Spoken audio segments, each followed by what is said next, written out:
সরিষাবাড়ীতে সনাতন ধর্মাবলম্বীদের 10টি মন্দিরের জন্য 1 কোটি টাকা বরাদ্দ প্রদানের আশ্বাস দিলেন স্থানীয় সংসদ সদস্য আব্দুর রশিদ।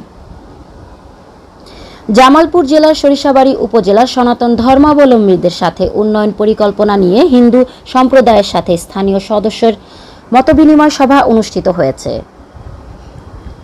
বুধবার 23শে মে বিকেলে সরিষাবাড়ী রামকৃষ্ণ সেবাশ্রমে বাংলাদেশ পূজা উদযাপন পরিষদ সরিষাবাড়ী উপজেলা শাখার আয়োজনে এ মতবিনিময় সভা অনুষ্ঠিত হয়। 141 জামালপুর 4 সরিষাবাড়ী আসনের সংসদ সদস্য আলহাজ আব্দুর রশিদ এমপি প্রধান অতিথি হিসেবে হিন্দু সম্প্রদায়ের সাথে মতবিনিময় করেন। উক্ত মতবিনিময় সভায় বাংলাদেশ পূজা উদযাপন পরিষদ সরিষাবাড়ী উপজেলা শাখায় সভাপতি বাবু সঞ্জিত প্রসাদ সাহা সভাপতিত্ব করেন।